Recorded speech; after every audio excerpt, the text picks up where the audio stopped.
Good Sunday evening, high school sports fans. Joe Gillaway with Lingelstown Gazette Sports live from the Orchard Street studio, and this is our High School Hoops weekly recap show. I'll be joined momentarily by our panel of experts along with our special opening guest as soon as we're done thanking those responsible for bringing you tonight's show, our Lingelstown Gazette Sports Platinum sponsors. And they are Rickabaz Electric, Payer Apparel, American Legion Post 272, Sam Hartley Decking, Modern Imprint, Hoffman Ford, Ted's Bar and Grill, The Tire Mart, Freedom Financial Wealth Management, Capital Region Insurance Agency, Tonino's Pizza, Team PA, AAU Basketball, Underdog Sports Bar and Grill, and Crystal Bob at Howard Hanna Real Estate. Thank you to these great local businesses for their continued support of Lingelstown Gazette Sports and our area student athletes. And something cool we're going to offer here in the upcoming weeks, probably sometime during January, for all of our sponsors, we're going to do some live ads. What a live ad is like 5 to 7 minutes. Get to know the sponsor. What do they do? How long have they been in business? Who are the key players there? Who do they ask for if they call? How to contact them, websites and all that stuff. Physical brick and mortar locations, if applicable. So we love our sponsors, and we're just going to learn a little bit more about most of them who are interested in joining us for some live ads. Upcoming on this show or on Gazette Sports Chat, this will be our weekday show. We have all 4 of the Jaycott sisters, and this is I'm excited. I am beside myself over this. Monday, the 6th of January, we have Kelly, Katie, Julie, and Jill Jaycott all together. Their mother told me for the first time ever when I reached out to their mother a couple of months ago. She said, "You know what? Nobody's ever asked us to do this." And I said, "Well, I'd love to be the first." And so we've communicated over the last month and a half or so. I know for sure Jill is still in college because she's a freshman at Penn State, and I know that they're all busy young ladies. So it's just a kind of a real privilege that we can get them all together for a show. We're working on getting the Altoona girls together. Great group of girls there. Coach Chris Flegel. We want to do a girls wrestling show and get some girls from different schools, 3 or 4 different schools. And then Central Dauphin girls basketball, Coach Randy Gambalungi is going to get some of his girls together. And then we have Joe Heaton. We're going to do a one-on-one with Joe Heaton, a full-length, probably 45-minute interview, and talk about a lot of stuff. We're not booking this just to talk about the situation that Joe Heaton's in right now with his coaching job and all that. We're going to talk about Joe Heaton, the man, and all the things he's accomplished over the years. And he's a friend of ours. So anyway, let's get into it now. Tonight's opening guest is in his 2nd season at the helm of the most successful boys basketball program in the history of Central Pennsylvania high school hoops. His 2024-2025 team is off to a 3-1 Mid-Penn Capital Division start with big wins over Boiling Springs, Big Spring, and neighboring rival Susquehanna Township. He's been entrusted to resuscitate a program that suffered 7 losing seasons over the past 9 years. That's an unprecedented stretch for his school's basketball program. And it's our pleasure to welcome to the show Steel High Rollers head coach Rashad Macon. Coach Macon, thanks for joining us. Joe, thanks for having me. You know, I look forward to watching you guys every week. But thanks for having me on. I love being here. I see you chiming in. We see your name come up in the comments. You usually make a nice comment about our opening guest, and now you're our opening guest. This is a highlight of my week. So nice. Are you related to Mark Macon? No, we used to get that all the time. What a way to get things started. I could shoot the ball a little bit like that, though. Man, could that guy play? So what we're going to do here, Coach, is we're going to kind of take turns. I'm going to ask you a question or two, just kind of get us out of the gate, and then we're all going to take turns asking you questions. This is our panel of experts, okay? And I call them that because they are. They really are. You guys are the Central PA basketball guru. We're working on it. Let me just say that we're working on it. You know, like we're Philly area too now. Come on. And before we start, you see this thing above my finger? That is a plank, a piece of wood from the old gymnasium, the pit. Oh, man. I got that as a gift from Coach Andrew Irby.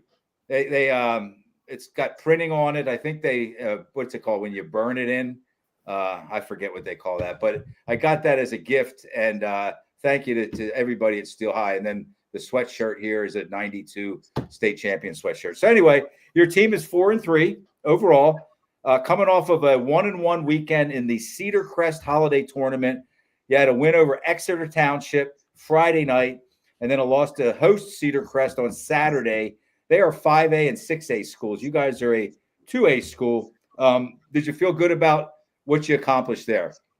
Yeah, I felt really, really good about what the young men did. On paper, we weren't supposed to be in either of those games. 5A schools, 6A schools, they got something different to choose from.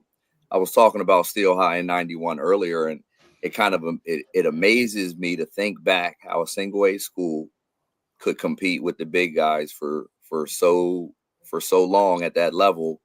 Because the landscape of basketball right now, that's really hard to do. We got Harrisburg on our schedule. That's another 6A. But a 6A, 5A, night in and night out, that makes for a tough season when you're just a small program. Yeah, it certainly does. So a nice tune-up to prepare for it. Kind of the meat of the division. You haven't played Trinity at all yet. But, Right. I mentioned that you guys beat Boiling Springs, Big Spring, and Susquehanna Township. They're no slouches. They're good teams. So you guys have proven to yourselves and to us and everybody, your fan base, that you're able to win some games, right? Some good games. Yeah. As a coach, you look at your schedule and you're like, all right, I feel like we can get this one, we can get that one. This one might be a little tougher. And we looked at that schedule the way we opened up, and the reality of it is those were all tough teams. Yeah. Big Spring. Everybody has a guy too, right? So everyone has a guy. But Big Spring, 4A runners up last year. Boiling Springs is a playoff team. Susquehanna, much, much improved. I think they're going to be fighting for a playoff spot this year. Exeter, they had a great run last year. Really good team this year. The fun part for me is these are all really good basketball games. And the coaching, right? I get to see a different style of coach every night. I respect all the coaches in our league. It's fun to have that matchup for myself, and to see if I can make the right calls for my young men. And they've been battling. They've been playing really hard to start this season off. Yeah, Okay. Bishop, Go ahead. I was just going to say, I know Dave's itching. He's the Steel High guy. I know he's ready with some questions. Dave Berman, let's turn it over to you. Yeah, thanks. Well, and we'll get Ty obviously, but Bishop McDevitt only lost by 1 point to a very strong 6A Pittsburgh Central Catholic the other night. Of course, we had the Big Spring coach on. Was that last Sunday, Joe? Yeah. Okay. Yeah, it was. Then, and then Susquehanna Township, I know about them from our Big 60 shootout. Exeter, I saw them. I announced their game, state playoff game last year against. They had a run in the Imhotep, unfortunately. But always solid, coach. That's very, very impressive. Should really get you ready for the 2A tournament. You're probably going to have to run into that Linville Hill school that I'm very familiar with. So, just a heck of a job right there, man. And I appreciate it. Harry Johnson, Cedar Crest beat Chester in a game by 7 points. So you have to think about that. And then La Academia, got Jerry Johnson. They beat you guys, but his son's a beast. So anyway, take it away. Yeah, and that's a tough stretch. I mean, that's 7 games where you're playing quality opponents, and we got 7 games within. I think they're all decided by about 6 points. Okay. So that says a lot about the team's character right there, because close games can kind of break you, especially if they don't go your way. So we're figuring out ways to finish some games, be competitive in all of them. Cedar Crest is a good team, well coached. We just had a stretch where we scored 12 points in the second half, and against a top 3 6A school, that's not going to get the job done. So, back to the drawing board for some of the minor fixes, but some of the big things that we got going on down there kind of make up for some of the small things. These kids, I haven't seen a group work this hard, this consistently. Practices can be up and down, but when the lights come on, the kids are giving me everything they got, and I've been asking them for that since I got there. So I'll take this group anywhere with me. That's awesome. Coach Saber, cool. You got anything here?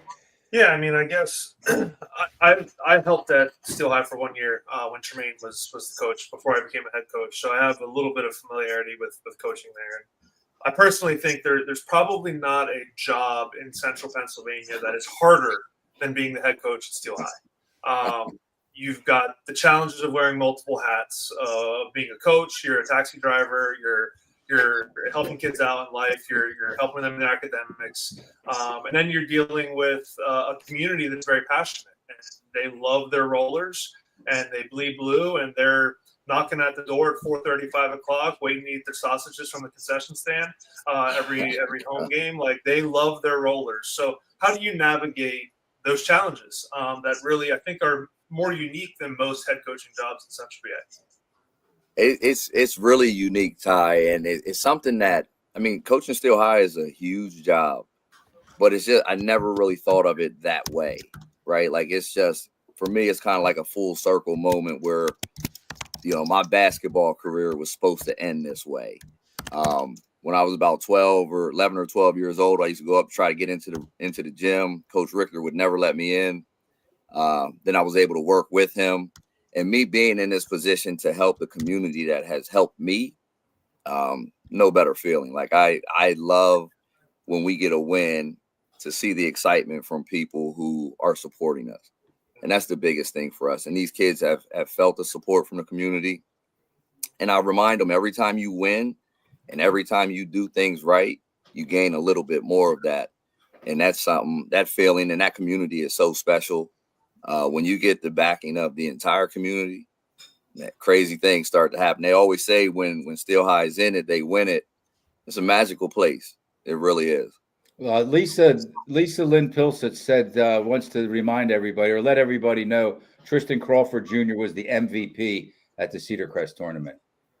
Okay, if we have people that are tuning in and watching us and they're willing to make comments, I like to convey the message to the viewers. So absolutely, and Joe, Tristan. Joe, if I can touch on that comment for a second, Tristan Crawford Jr. is an MVP person. Right, like, the basketball is secondary. That is a great young man, somebody that you want to lead your team. And I'm fortunate in my second year that, you know, he's in that position with me. Okay. Dave Berman, voice of Delco, Dave Berman. Well, Coach, can you? How many guys do you have back from last year's team? Which, according to Max Preps, you were 7-15. How many guys you have back, and can you run down all the kids that are on your team, your varsity team? Because that's what you really want to get people caught up, because sometimes Max Prep doesn't have the rosters and it's kind of frustrating. So, a chance for you to promote each player on your squad and how deep you go and stuff like that. All right, sounds good. Yeah. Last year we were 7-14 in the regular season. We lost in the first round of district playoffs to Halifax in overtime. That's right. And in that rotation, I returned 4. It was a good 4 though. I returned about 40 points a game between those 4, 40, 45. So I got 4 guys that returned from last year that got quality varsity minutes. And then there's a couple guys moved up from JV that are starting to contribute on a heavy level. Tristan Crawford Jr., he's an all-league player. He can fill the stat sheet in a bunch of different ways. Great leader. Cash Mangus is probably one of the best shooters that we have in the mid-pen. So when he gets hot, he's a problem. Is he related to Destry Mangus? Destry Mangus. That I am not sure. Coach okay. Des. Yep, I know Coach Des. I'm not sure if they're related though. I don't want to speak on that. Anthony Ramos. He had some quality minutes last year. Stepped up in some really big moments this year. Shooting the 3-pointer at about a 40% clip right now. Very instrumental in the paint. Helps a lot on the glass. Alquan Johnson. This kid has made this young man. I apologize. I don't like to call them kids. They're young men. We deal with things. We try to deal with them responsibly. So I call them young men. But that young man right there, we asked him. He was a perimeter guy when we kind of got there, and we were like, "Look, you're our biggest guy. I need a little bit more from the paint." And he seems to have really embraced that role. Does a lot of the dirty stuff for you. Hits some very timely shots.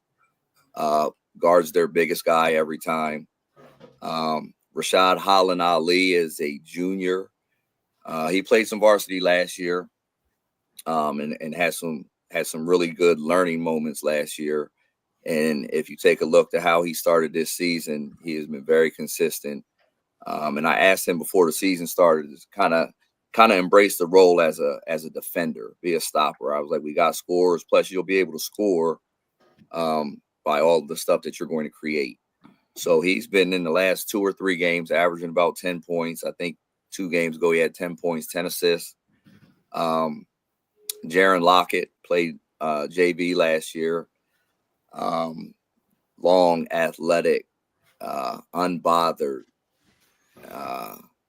He's a go-getter. You wouldn't think that the energy that his persona is going to match the energy that he's going to give you. It's the steady Eddie. Good to have. Susquehanna game, he went 5 for 5, I think it was, from the foul line, possibly more. All at big moments too. We go a little bit deeper.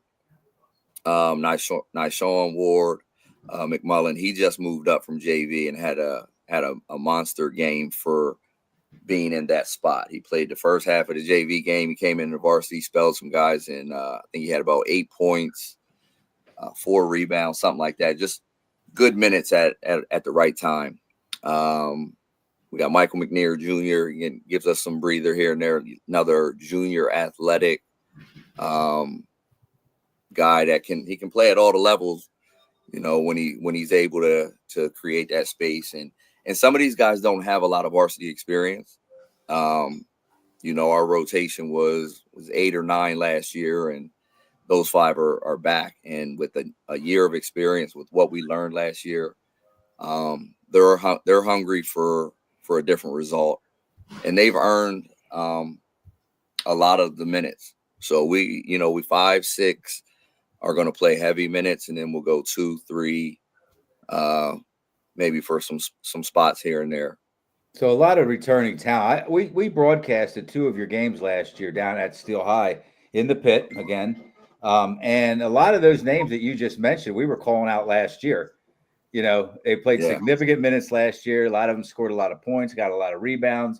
I know you guys had a big win while we were down there, and it was these same guys that a year ago were contributing. So, yeah, you're in a good shape, I think, personnel-wise down there, as long as you can stay healthy and stay on track. It's a long season. And so, Ty, you got anything else? No, I mean, I think, you've got a challenging division, that's for sure. And I think you mentioned it earlier, how there's so many different styles in that division, with, Big Spring being zone heavy. Trinity has their brand and identity that they like to play. And, everyone's got their certain styles. I mean, what has been the style that you've kind of inherited? We all know the roller way of how, Coach Binder and all of the previous coaches have done things with 1-2-2 zone and all of that. I mean, if you've taken that, if you put on your own flavor, I mean, what have you done coaching wise? We try to be fast, right? Like Steel High is that's the connotation when you think about playing a Steel High team, whether it be football or basketball. They're athletic and they're flying around all over the place. I'm really shooting for that in the most disciplined and structured of ways. I want them to be free and be basketball players. Don't be robotic, all those things. Just go play. But I need to make sure, and we need to make sure that we're making the right basketball decisions. So we want to be a man-to-man team, but we also want to be able to adjust to whatever we're going to be able to stop somebody at. So, we've had a couple different schemes that have got us in some good spots through these first 7 games. So my biggest thing is making sure that they're playing defense together, right? So if you got 5 guys out there flying around like some of these guys can fly around, that causes a lot of problems, which leads to a lot of shots, which can, alleviate a lot of different problems that you could have here or there. Like if everyone's getting shots, things are going okay. So we want to be, like I said, we want to be the most a track team. We want to be a track team out there with with our basketball players. So, the guys I think they've enjoyed being able to run a little bit more, but we also have some sets in case we need to slow it down. And I got 5 guys who can score from all the levels right now. So It's fun for those guys. I think that, all 5 of them can hit double figures at any point, 5, 6. So Exeter, we had 6 guys in the scores book, 5 in double figures, and the 6th one had 8. You had 5 in double figures last week, and you had one player, a 6th player, a field goal away from being 6. It's impressive. Yep. So that's become kind of a trend for you guys where, and I say it all the time, that's a coach's dream, isn't it? Because a lot of times you get one guy scores 32 and then the next guy scores 7 and you lose the game because you haven't balanced. You don't have to balance the scoring out. It's not a rule, but it becomes difficult when you have one scorer every time and the other guys are struggling to support him. Yeah. We always said 3. If you get 3 in double digits, you're good. There if you go. Yeah. 4 in double digits, you're great. Right. Yeah. So, I mean, Yeah. that's really good. Yeah, we've been sharing the ball well and finding teammates in the right spots, and it's been fun to coach.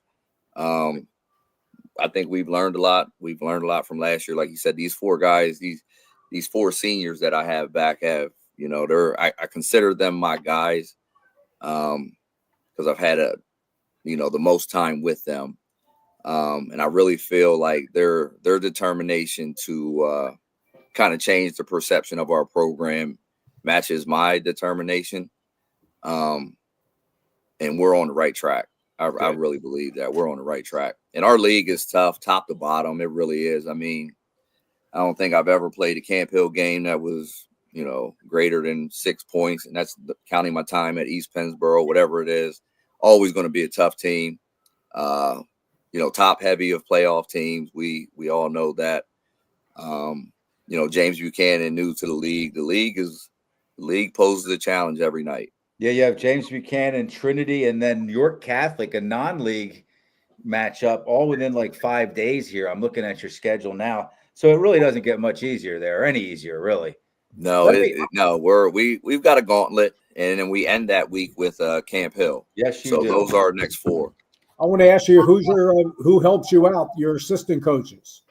My assistant is Darren Jones, Doc Jones. I call him a Stilton legend. He's the head baseball coach. Yes, he does it all. He does it all. So that's my top guy. I have a couple young guys heading up to JV, Griffin Smith and Rich Blunt. They got that some young coach energy, and really in it for the right reasons. And then Miss Michelle, our team mom, I call her the director of basketball operations. She takes care of all the stuff that, coaches don't really want to have to concern themselves with. So I'm fortunate there to have a solid staff, and my administration has been solid from day one. We're starting to get recognition when we go places of how we're portraying our school, our families, our program. So the wins I felt like the wins were right in store. We just had to dig them out of there a little bit. So just a few guys here that are kind of shouting you out before we let you go. Wally Macon the third is on watching you. My friend Tim Cater is on here watching. Kenton Alston, roller great. Kenton Alston is on here watching. We have Kirby Lentz. You know Kirby. I think you sent some of your guys to the soup kitchen. He said hello to all 3 of you. He's a great fan of ours at Linglestown Gazette. So, you have some friends in here, some supporters in here, Coach Rashad Macon. And those 3 guys you just named off right there, they're Stilton legends too, and they know the history and the tradition, and they've been nothing but supportive right there. And I'm trying to get us back to what they would remember as normal. Talk about your feeder. Doc Jones and Leanne Thornbecky just chimed in and said hello too. Leanne, we've been real supportive down there. So, what's that, Dave? Your feeder program. Let's get into that. So yeah, we have a Stilton Rec basketball league. Our junior high coaches take the lead on that. They've been running that for the past couple of years. Still some tweaks we got to make on that to, get it to where, the feeder program leads into the junior high, into the high school program. So, I mean, it's not much different than some of the other programs. We have some outside. I think we have some players from some neighboring areas also. And I really want to at some point get the feeder program to, the major focus is on, the Stilton and High Spire kids, just to get them ready for the next step of the program, because generally teams with productive feeder programs are successful on the high school level. But they do a good job down there and trying to give the kids an opportunity down there. And one of our things now is like really showing that things the right way and encouraging our youth to be a part of it. So we'll have another youth night here coming up where anybody that plays in the league, they can come get in the game. We recognize them, all those things. So, our feeder program and our junior high program headed up by the same guys. And they, again, they're really big on development and fundamentals and the structures that we're trying to put in place for the whole program. And keeping the kids, and I deal with this down here, keeping them in the program, keeping them away if you can from the private schools. They may say a 6'5" kick or great guard coming up. Oh yeah, go after the kid. I mean, because down here at our Chester Biddy League, which is huge feeder program for Chester, you get a lot of the Catholic League coaches come in. They make visits. They're all dressed up. They come in and they mingle. And I don't know if you have to deal with that in your neck of the woods. Well, here's the thing though too. If we can create that allure of being a roller basketball player again, like those, nobody wants to leave, right? Like it's one of the winningest programs in the state of Pennsylvania. So if you can contribute, it's something special to be said about being a roller. I mean, Ty, you were only there for a year, you said, but like you said, it's a different place. And when you have that label put on you, like that label means a lot. And everybody who has that label, we carry a lot of responsibility, I believe, to ourselves, our supporters, our family, the community. So yeah, being a roller is something different. It's something special. And if we can get that allure back, I wouldn't think twice about people wanting to leave the program. There's still a different feeling when you enter, I believe it's called Marty Benkovic Gymnasium, also known as the Pit. There's still a kind of an inherent feeling, something that never goes away. I mean, I've started going down when Rodney Brooklyn was playing in the mid 80s. And I really have. I've been following for 40 years. I've been following Steel High boys basketball, and I still get that feeling, man. There's the banners on the walls and the 1,000-point scores, and it's just a different kind of feeling. I walk into that gym every day, and I look at the names on the board, the 1,000-point scores. They got the boys and the girls co-mingled on the list.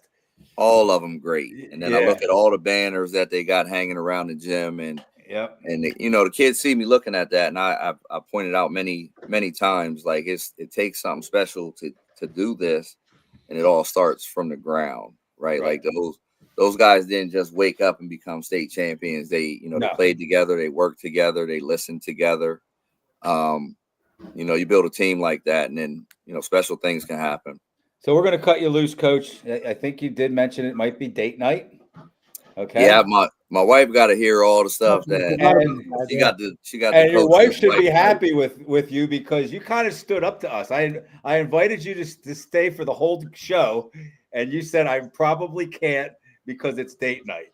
Yeah, so I think that's a good answer for us. I was golfing earlier, and then I spent some time with you guys. So now I gotta even out the playing field. What's your t-shirt size? I'm going to get you a Payer Apparel t-shirt from Larry Bragg. Extra large, please. XL. All right. So we'll get you an XL. Larry Bragg was a legend too. Oh man, he could play. He's a buddy of mine. I've known him since he was 12 and I was 14, I think. So that was a long time. That was 44 years. So thank you, Coach Rashad Macon, second year Steel High Rollers, head boys basketball coach, off to a 4-3 start. Once again, 3-1 in the Capital Division. Anybody out there who hasn't or has been to the Pit before, if you haven't, go to a Steel High basketball game. It's a different kind of feeling. You'll thank me for it. They got a lot of rivalry games coming up. McDevitt would be a great game to go to. There's just a lot of really good games, intriguing games left on the schedule. So we wish you well, Coach. Thank Have you. a great second half of the season. I guess it might be a little more than a second half, but and have a great date night tonight. I appreciate it. Hey guys, thanks for having me. Keep doing what you're doing for the kids. I appreciate it. We appreciate it too, Coach. All right, we'll see you soon. Take care, my man. Okay, guys, Coach Rashad Macon, man, what a great, and I don't want to jinx them, but man, people they come on this show, these coaches, and they have big wins and good stretches and stuff like that after the show. So hopefully that happens with Coach Macon as well. I know that we had a coach on just a few weeks ago who won a big game against Carlisle here this last week. Woo! Let's lead with that game. Hershey over Carlisle by 14. I don't have it in front of me. I think it was 68-54. Does that sound right? Yeah, 68. Yeah, 68-54. That was Friday night. And let me just say this. I don't want anybody to think that I'm shocked. I'm not shocked at all. I mean, and Carlisle is a really good team. They're like definitely a top 4 Mid-Penn Commonwealth Division team. But Ty Sabercool, we've talked about those top Keystone Division teams. Maybe just Hershey this year, at least at this point. But those top Keystone Division teams, they can knock off those better Commonwealth Division teams, can't they?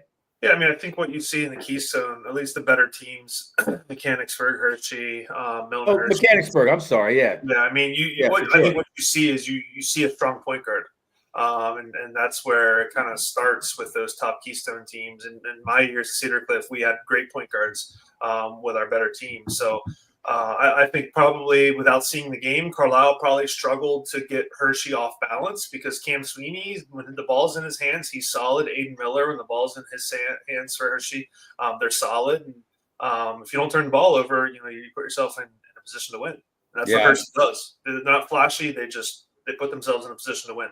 And shame on me. I did leave out both Mechanicsburg, and you got to include Milton Hershey because I think they're either undefeated or they might have one loss now.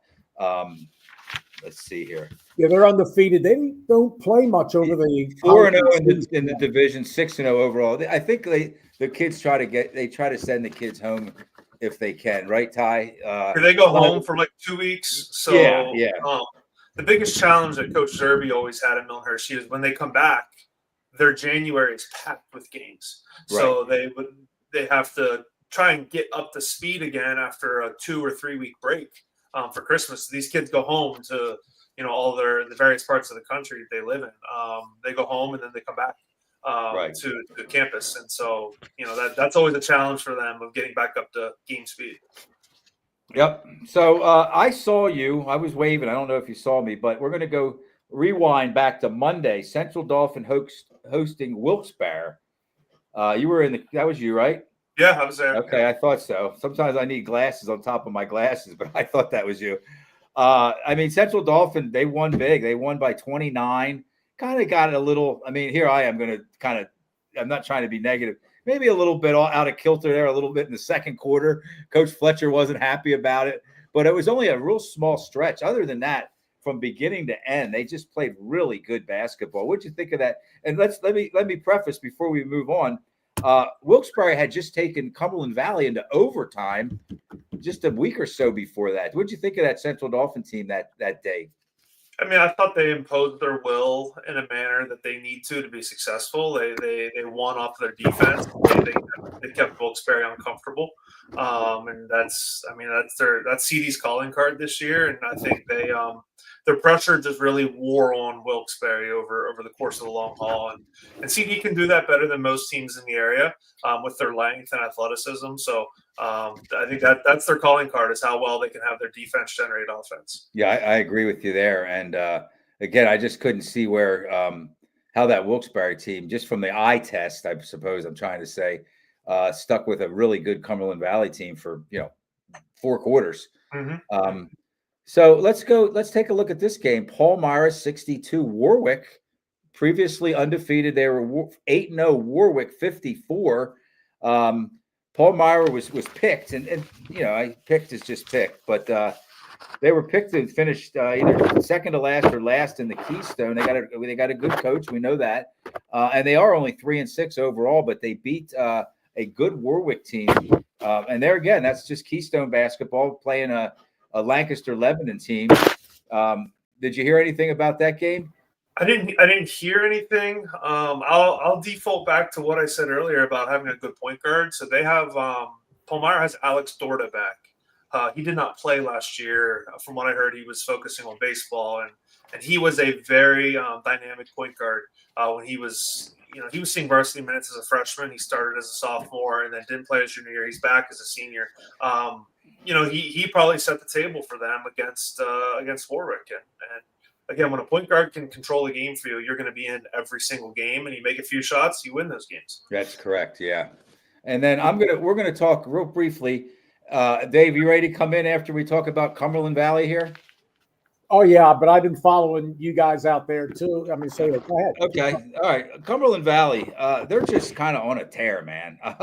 They're 8-2 overall, 3-1 in the Mid-Penn Commonwealth Division. Since a 4-point overtime win at Wilkes-Barre, I just mentioned that game on 12-14. So it's about 2 weeks ago. They have won 5 games by an average of 28 points a game against good teams too. The closest margin of victory was 16 over Hazleton. And I just Hazleton can't believe what they did to Downingtown West. 82 to 40 something or 30, 50. Yeah, I don't know. Let me see. I can tell you 82-47. Yeah. Again, that's a pretty good Downingtown West team. They're just blowing. They beat Central Dauphin by 22. And they beat Chester by 2 points at Chester, Downingtown West. Yeah. So, no surprise. Coach Vespignani, who we really hope to get on the show here one of these nights, one of these Sundays, is just being Coach Dave Vespignani. He's got some personnel that's seasoned, that had a successful year last year. They know how to win. They won a district championship. And, they got a couple losses. They lost to Berks Catholic. No shame there. And then who else did they lose to? They lost a division game by 2 to Chambersburg. Yeah. So I don't know. I just think it's kind of business as usual for Cumberland Valley, right, Coach Savercool? Yeah, they're outskilling everyone. They're hot. I mean, I watched them myself. They have shooters, so I'm certain those shooters were probably on a hot streak that coincided with their lopsided wins. Okay. So, all right, Dave, since you're willing to talk a little District 3 here, let's kind of just stick with a couple more District 3 tidbits. Central York is, I just said Cumberland Valley is just being Cumberland Valley. Central York's just being Central York. They beat Downingtown West by 18, 71-53. Then they beat Hazleton 76-63. And they are, Central York is undefeated, and they have a brutal. Was it you and I, Dave, that talked about their here's their non-league schedule. They go to Pittsburgh tomorrow, right?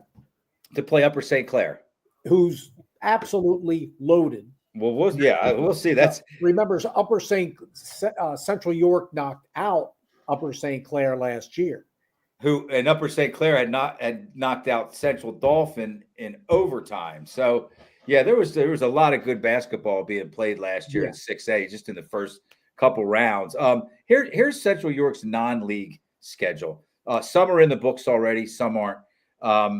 They've already beat Newman Goretti. They already beat Downingtown West. They already beat Hazleton. Upcoming is Upper St. Clair, Parkland, Coatesville, Imhotep Charter. That's kind of brutal, man. We'll see where those teams stand. I know they're going to probably match up with them again. Imhotep is without their 6'9" kid, Zahir Muhammad.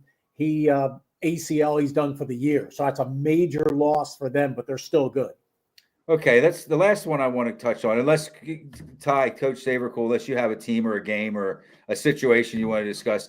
McDevitt, they hosted this 8-teamer. I believe it was all Catholic schools.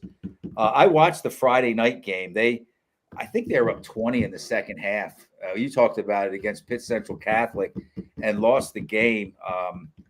It was a tough loss, but I got a chance to watch Demir Arp, who is absolutely the real deal. He's a freshman. I think they might have kind of fell victim in that game, though, to Arp just doing the bulk of the scoring. You need scores. You never want to tell a guy don't score points. But sometimes when that person who's very skilled just feels the need to kind of take the game over and you kind of exclude the rest of the guys in the offense, That's what it looked like happened in that game. And Central Catholic came back and pulled that out. So, and then McDevitt played their second game, and that was a whole different story. They lost to LaSalle College the next day, the morning game, 75-46. But I wanted to mention it because it's a cool deal when you can put together 8 teams. These are teams from all over the state, big time schools. Again, we just mentioned LaSalle College and Pitt Central Catholic, but other schools along those lines all converged on Bishop McDevitt for 2 days, and just a really cool setting and scene. That's pretty scary with LaSalle College. They're much better than LaSalle High School. Bob Long wants me to say LaSalle High School, no more college involved. Just getting on my case a little bit. But anyway, so out of those 8 teams, 6A teams in District 12 that had the talent to make deep runs, only 3 will be in the PIAA state tournament, 2 on the East. But this year, the PIAA put one of those teams in District 12 and 6A in the West. So there's still a chance it could be, Philly versus Philly in the finals. But I don't know, man. I mean, it's going to be – I think it's going to be Roman. Not unlike football, though. Football, the best 2 6A teams, there's no argument were St. Joe's Prep and LaSalle College. No argument from anybody. No. Even from Harrisburg and Pitt Central Catholic, if they're being sane that day. Right. But one of them has to lose. And in this case, anybody from 4 down in District 12 has to get knocked out of the state. Yeah, so it's going to be crazy. So these games coming up are going to be awesome. Now, State College Mid-Penn Commonwealth team, they had another nice tournament. They had Lower Merion at their tournament, Joe. Wow. This weekend. Yep, they came up. Phoenixville, who's a 6A team this year, they were 8-1. I think they were 8-0 going into the tournament. 8-1, and then they also had. Now I can't remember who. Anyway, Meadville, who was undefeated, they're 5A. They came in. So State College lost in overtime to Meadville, and then Lower Merion, and then State College in the consolation game beat Phoenixville, who's really tough. So State College, if you want to look at those scores, they would be in the top 10 of our District 1 6A teams. I think they're playing a little better than anticipated. State College. They show it, but again, they have trouble with Harrisburg the last couple of years. Yeah, they have. I can't figure it out. But anyway, State College is shot to them. Can I run down the District 1 6A and 5A teams for you? It's all you, buddy. All right. Well, I mean, not all of them, but I'll give you the top 10. And Ty, you've probably seen some of these teams over the years. Conestoga is ranked first at 7-1. Central Bucks East second. They're 8-2. These are 6A. 6A for those at home. Okay. Phoenixville's now 8-2 third. Lower Merion is 6-3. They won the State College tournament. And Great Valley is now 9-3. Cheltenham is 5-2. They beat Chester last night by 10. They were actually up by 20 points over Chester in that game in the fourth quarter. Plymouth White Marsh has some big wins. They're 7-2 now. And then we have Garnet Valley lost to Bishop Shanahan, a 4A team yesterday. They're 6-2. Souderton 7-2. So that's a top 10 in 6A District 1. And not all usual suspects there, I don't think. No. It sounds like a top 10 for girls. When I hear Souderton, a handful of those teams are usually the better girls teams. 5A boys is loaded with Pencrest undefeated 8-0. Upper Dublin 10-1. They're only lost to Lower Merion, a 6A school at Lower Merion beginning of the year. Sun Valley, keep an eye on them. Third at 7-1. They're down at a tournament in Orlando. Springfield Delco, very solid, 6-1. Pottsgrove 8-1. Upper Moreland 8-2. And they're pretty much as you have it. And then we'll just have to see how that plays out. District 1 6A was getting 12 teams, Joe, to the state tournament. They, thank goodness, cut it down to 10. Too many teams. So I think they added one for District 7 this year. They added, instead of 3, they have 4. So it's we'll just have to wait and see what happens down the road. But a lot of great games. These non-league games are awesome. Good. Thank you, Dave. Voice of Delco, Dave Berman. Let's jump into the Mid-Penn Conference divisions and just kind of start with the Commonwealth. And I don't want to say go down. I just try not to use that and just move on to the next division, I should say. Commonwealth division, we have a three-way tie at the top. Central Dauphin, Cumberland Valley, Chambersburg, then Carlisle. They're all one-loss teams, and then Carlisle and State College and Harrisburg 2-2 in the division. I kind of feel like Carlisle, maybe if they went on like a crazy run or something, it's going to be hard to knock off Cumberland Valley. That's my feeling. And again, I'm kind of a Central Dauphin guy. I went to school there. I have friends there. I'm friends with Coach Wayne Fletcher. But unless they show me something differently, it looks like Cumberland Valley is going to. There's a lot of games left, but what do you think, Coach Savercool? Is that something you're comfortable? I'm not asking you for a prediction, but is it kind of like, is Cumberland Valley kind of the team that you have to kind of aim your arrow at if you're somebody else other than them? I don't think there's a clear-cut favorite in that division. I mean, I think it's top heavy, but there's not, someone that's just like, all right, if this team doesn't win the division, I'm going to be surprised. I don't think if Cumberland Valley doesn't win the Commonwealth and say Central Dauphin or Chambersburg does, or Carlisle sneaks around and does that, I don't think there'll be a surprise there. Now, if State College or Harrisburg or someone else comes in and win, well, then there could be a level of surprise. But I think any conversation of those four, it could happen any given night. They'll all beat up on each other over the course of the season. And it's just, where it shakes out at the end. I don't think Cumberland Valley's done losing in the Commonwealth. Nope. It's kind of tough, especially when you got all those other good teams. It's kind of tough to go through and finish with one loss. So let's just tip our caps to those teams so far. And how about Chambersburg? Chambersburg's very good. They're good every year. Came down here yesterday to Chester. Friends lost at the buzzer to Friends Central, which is 6-9, but they're in that Friends League League that plays a lot of Interact teams. West Town. Heartbreaking loss, but Coach Sean Schreffler, after the game, he had some great quotes, the experience of coming down there. So you have JJ Kelly, anything can happen there too. So it's going to be as tied as Mr. Ty Savercool said, that it's top heavy. I think you can learn from a game like that Friends Central game. Really, I mean that's got to be a good team. I don't know personally about them, but I know that they typically have good, strong teams. Okay, how about the Keystone Division? We mentioned Hershey is leading the way at 4-0, tied actually with Milton Hershey. They're both 4-0, and then Mechanicsburg is 3-1. That's in the division. So they're the three teams that we're probably going to be talking about. We'd love to see Lower Dauphin. I don't want to say turn it around, but just kind of get things on track a little bit. They're 2-2 in the division, 3-4 overall. We're going to have some.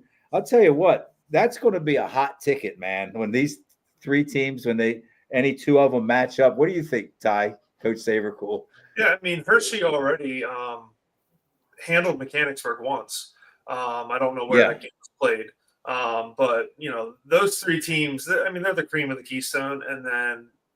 But the Keystone is every year there are one or two games where you're like, what the heck just happened? Where someone at the bottom of the division will beat someone at the top of the division. It happens every single year.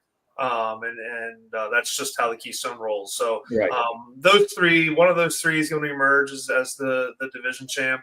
But I don't think anyone's going to go undefeated in the Keystone.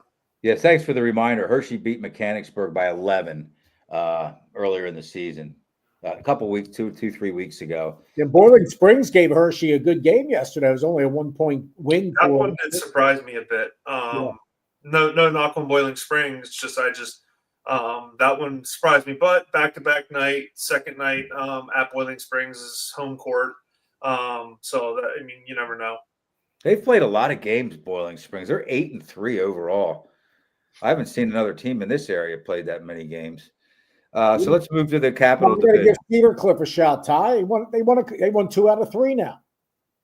Yeah, they beat Dover. They beat Dover big. Yeah, I think everyone beats Dover big. Um, 55 points last night. The Carlisle Dover. Yeah.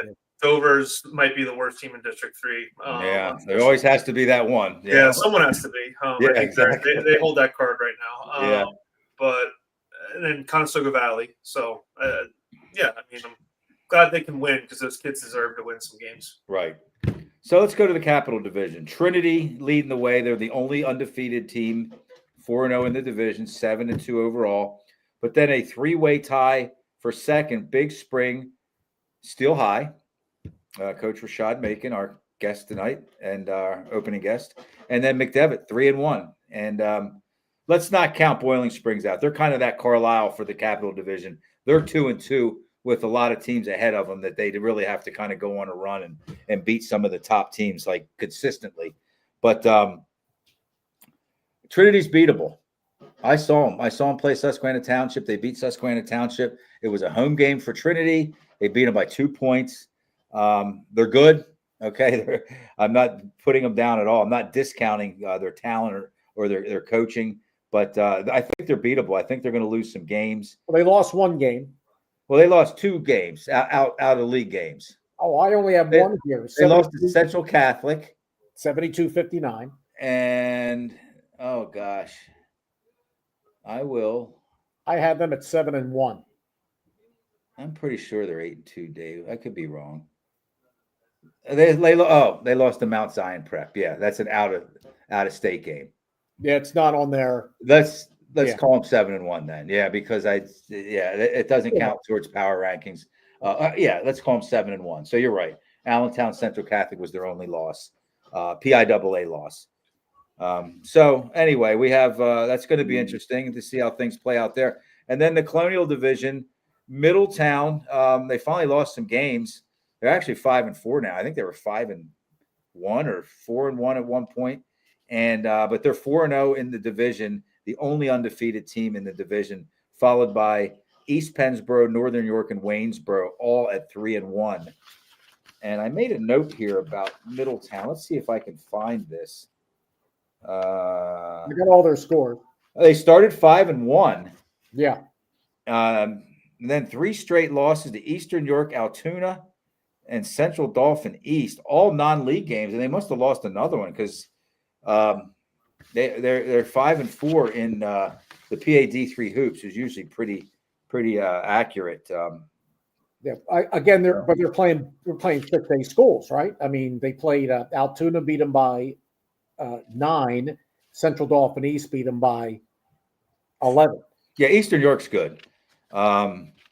And then Altoona and East are kind of on the lower end of the 6A teams in the mid-pen. So, but we're gonna keep an eye on Middletown. They got out of the gate hot and they're leading the Commonwealth or the Colonial Division. Shippensburg dead last in the division, and it was brought to my attention earlier. And listen, anybody that's been following Lingelstown Gazette sports over the last 7+8 years knows that we never try to be negative about anything, and I'm not going to be negative.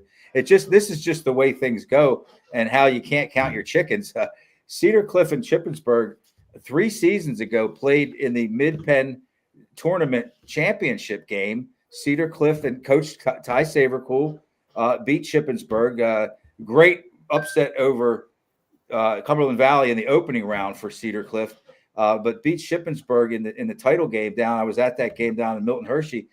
Both of these teams are at the very bottom of their divisions. So I guess for that to happen, though, some of the teams that had been at the bottom are now moving up. So is Ray Staver still there? So is Coach Staver? Coach Staver's not there. He's been out for 2 years now, I believe. He left that after that season, after the most successful season in Shippensburg boys basketball history. That's right. They had stayed him, and then they played Chester in the state quarterfinals and gave them a heck of a game. Yeah, I don't really. I just found it kind of interesting. Might be the wrong word, or it might be the right word. That these were 2, at least a few years ago, very prominent Mid-Penn programs. They weren't just winning that year. I think Cedar Cliff had the best 3-season stretch in school history right around that time. And now they're kind of, and they're probably short on talent. I would think, you have to have talent to win, but each of those programs lost a very good coach, and they're just kind of struggling to find their way back. I can't believe Middletown's 5A. How they getting a population boom there? Well, sometimes, Ty, you know this. Sometimes you're just on the kind of the brink. You're just below the next, and it doesn't take many kids to move up or move in to bring you up to the. That's what happened to Mechanicsburg. They're 6A in most sports now, boys and girls. They were just below. They were one boy below Central Dauphin East, and East was at the very bottom enrollment wise of 6A. Mechanicsburg was at the very top enrollment wise of 5A by one student, one body in the school. So it could be simple as that,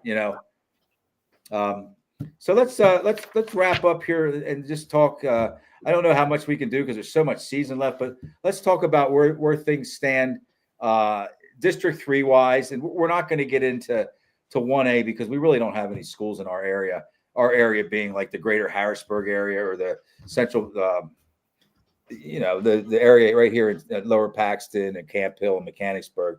But let's start with 2A. 4 teams to make it, guys. Steel High is currently in second place. If the season were to end today, and we know it's not going to, they would play DeLone Catholic, and Linville Hill Christian would play Greenwood. Ty Sabercool's alma mater. Am I correct? How they looking, Ty? How they looking? I've seen them play this year to know how they are. I mean, I do know, on a side note, District 3, Berman, you might find this interesting. Shout out to Susquehanna for winning the Perry County tournament this weekend. First time since 2002 that Susquehanna has won the Perry County. They've been kind of they were a former Mid-Penn Conference team, were terrible, and moved to the Tri-Valley League. Really never found their footing there, and for the first time in a very long time, they have a winning record by a good margin. And I played against that 2002 team for Susquehanna that won two 1,000-point scorers on that team. But they've turned the tables a little bit. It was a bit of a shock because that was really been Greenwood or West Perry over the past 20 years. 8-2 is their record, Susquehanna. Yep. So we got some help here by Greg Foltz. You guys know Greg Foltz? PIAA official. I've known him since high school. The Central Dauphin East. Middletown are 5 boys over being a 4A school. Those 5 boys put them into 5A. I was kind of trying to mutter out that explanation, but Greg Foltz just cleared it up. So they're 5A by 5 boys, basically. Does that make sense? You know, it would be a great interview on this show. I know. Who's that? Oh my! He was one of my favorite interviews at WCHX Radio Days. Kent Hauser. Berman, he's helping at Boiling Springs. What's that? Greg, thank you for that. Appreciate it. His daughter, yeah. No, Kent, my high school coach. He's an assistant coach for the Boiling Springs boys basketball team. No idea. Yeah. So he can't get away from it. Joe, that was my high school coach. He also coached field hockey at Greenwood, over 1,000 wins in his career. That's amazing. Coaching, state championship field hockey. Yep. Can you guys name? This is trivia. Name another coach, any coach that coaches a boys varsity head coach program and a girls in the same school currently. We just said that Coach Hauser coached field hockey, which is obviously a girls' sport, and basketball at Greenwood.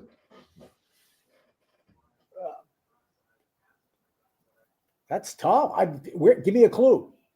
Mechanicsburg. I just gave it away. Oh, wrestling. No, Clay McAllister. No. Girls basketball and baseball, and he does very well at both. I mean, he's an accomplished an accomplished girls basketball coach, and I believe he won at least one district championship in baseball a few years back. So Ken Hauser's daughter, head field hockey coach at Boiling Springs State Champ. Is he living down there now? That as well. Yep, that as well. Did he move to? I think the last 2 years coaching at Greenwood, he lived in Carlisle and commuted to Greenwood. And then Oh, now okay. that he's retired from teaching, all that stuff, he now That's he's awesome. you know Well, he would be a great interview. I used to love talking to him on the air. And Joe, you know where he's from originally, and he's one of the best.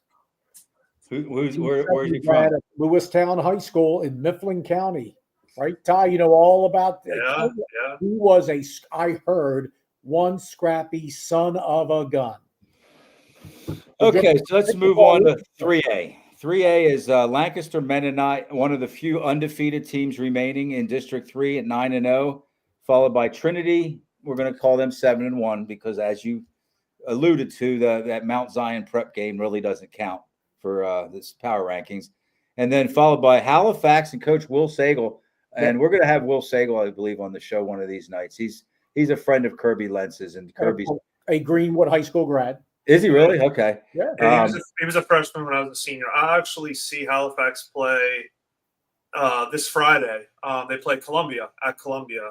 You're going to go to that game? Yeah. So my girlfriend's sister is the AD at Columbia. So nice. I just figured 2 birds, 1 stone. Yeah, watch Halifax and then see Columbia. That's cool, man. It's a great sports town. Great. That's a great job for her. Joe, actually, Lancaster Mennonite, as I said, lost in the last couple seconds last night to Linville Hill.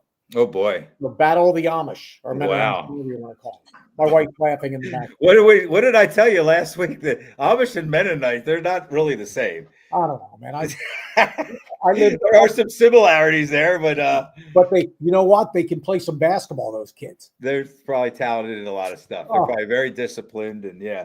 Very. Okay, let's move to 4A. Burke's Catholic. That's nothing new. Snip Esterly going toward looking for his 1,300th win. That's a joke. Probably around 900 though. I don't know. Yeah. And he still looks great. You'd expect a guy with what does he have, about 900 wins, Ty, or 900? You'd expect a guy like that to look like he's about 100 years old. He's full of energy. He looks great. Ty, you were at Tupple-Hawken, right? I'll never forget that. Yeah, 2 years. Yeah. Coach against him. Yeah. Eastern York has Carter Walmsley. Yeah, you're right. They're number 2 right now, Eastern York. And that's the team that, correct me if I'm wrong, didn't they beat Big Spring last year in the district championship game? Yes. So they're probably back with a lot of talent again. And then followed by Big Spring and Boiling Springs. So we have, and then Susquehanna Township, they currently sit at number 8. Only 8 go. And they're just a nose ahead of Anvil Cleona. So Susquehanna Township's going to have to do some winning down the stretch to earn one of those 8 spots in 4A. 5A. Drum roll, please. We like Hershey. Hershey's in the top spot right now. Can't believe you guys get 16 teams. Well, because there's 32 5A programs in District 3. And there's 30 6A programs, which we moved up. And as soon as we're done with 5A, we'll talk about that. But we have Hershey and Milton Hershey 1 and 2 in 5A. And then let me just throw out we have East Pennsboro, Northern York, Middletown, rounding out the mid-Penn teams in 5A. And so anyway, there's just so many teams there. And there's but you still looks like out of the top 16, you still better be over 500. Yeah, well, there's only one team that's not over 500, and that's the number 16 seed. Just drove by the school days ago, Daniel Boone. So and then right behind them is 3 and 4 Lower Dolphin.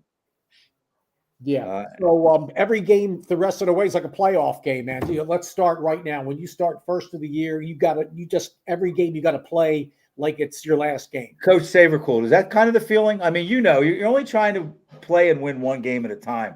But is there kind of once that calendar hits, let's say January 2nd, is there a feeling like, man, hopefully we can get it together here and start winning some games? Or you try and break it up into like little 3-game stretches. Let's go 2-1 this 3-game stretch. Let's go 3-0. Let's do that, because you play so many 3-game weeks in January that it's like you end up playing 12, 14 games in the month of January, and it's absurd. So besides just wanting to stay healthy, it's just, hey, let's take this week and let's try and go 2-1. Let's try and go 3-0. Whatever it might be.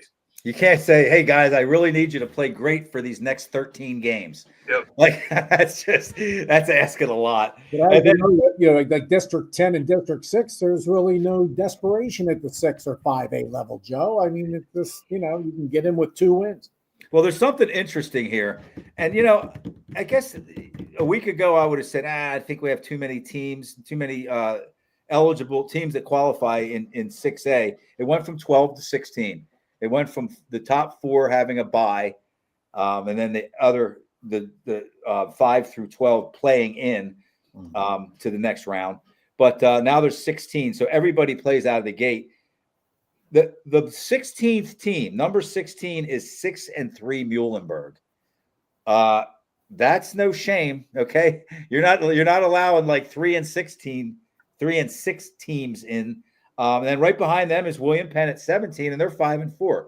York William Penn. So I don't think that if things stay the way they are, I don't think you're inviting bad teams in if you take it from 12 to 16. I catch your drift. And then Muhlenberg is quite a bit ahead. Again, we still have eons to go, but they're quite a bit ahead right now, power ranking wise, from number 17, William Penn. What do you think, Ty? And it's okay if we don't have like a major opinion on this. Do you like going from 12 to 16? Does it matter? It should be. I mean, I understand the reasoning is like 50% of the teams and, yada, yada, yada. But at the end of the day, when you go from 12 to 16, you do not add another day to the calendar. It doesn't extend it out. Correct. You still play the same number of days of games. Right. And there are every year good teams in District 3, 6A that get let out of playoffs that could very easily win in their first round game. Carlisle's 14th right now, and they're 6-3, and they're very good. Yeah, very so good. They're always. I mean, we've always said there should be 16 in. It doesn't do anything to the calendar, and quite honestly, it brings in money for District 3 because it's 4 games. So at the end of the day, there's not besides the top 4 teams earning that bye and getting a little bit of rest. There's really not a negative to playing. Having 16 teams get in. Your opinion matters because you've been there and done that, and you're a bright guy besides that. So, yeah, I agree with you. I felt that way even before the show started, after I took a look at all these teams. So 16. And I cite quite often, I cite my friend, Coach Randy Gambelung. He's a girls basketball coach at Central Dauphin. But the reason I'm going to cite him here is because they make the districts every year, and they get a bye every year. Because they're usually a top 1, 2, not much lower than 3. And he doesn't care. He's like, we just got to play an extra game, I want to see Harrisburg get into the top 16. The Cougars. The Cougars are 19th right now, and they're a lot.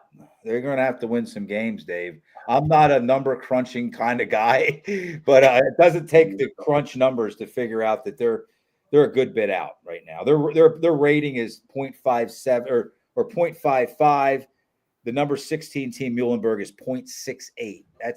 That's a big difference. Yeah. And then Harrisburg probably has a little bit of a tougher schedule than the remaining schedule than Muhlenberg, So okay, so I guess that's going to about do it, guys. Boy, we got a lot accomplished there, and we're over the hour mark. I held you guys hostage for 8 minutes, over an hour. Thank you all very much. Coach Ty Sabercool, the voice of Delco, Dave Berman, Steel High, second-year Steel High head coach Rashad Macon. We got some energy down there at Steel High boys basketball right now, and I love that. I got to get down there and watch a game. So I don't think we have anybody slated for next week, any opening guests. The 3 of us will communicate. We'll figure somebody out. I know we have some guys on a short list, so between now and next Sunday, and then we'll let everybody else know who we'll have on, because that's really one of my favorite parts of this show. I mean, we're all pretty good at kind of blowing smoke for 45 minutes, but having that opening guest, and we have some really bright coaches, some really successful coaches who is really good to let the community know a little bit more about. So let's just thank Rickabaz Electric, Payer Apparel, American Legion Post 272, Sam Hartley Decking, Modern Imprint, Hoffman Ford, Ted's Bar and Grill, The Tire Mart, Freedom Financial Wealth Management, Capital Region Insurance Agency, Tonino's Pizza, Team PA, AAU Basketball, Underdog Sports Bar and Grill, Crystal Bob at Howard Hanna Real Estate.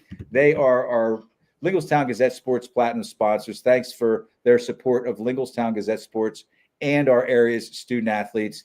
For Ty Saver, Cool, Dave Berman, I'm Joe Gilloway. Thanks for tuning in. Have a great Sunday evening, everyone.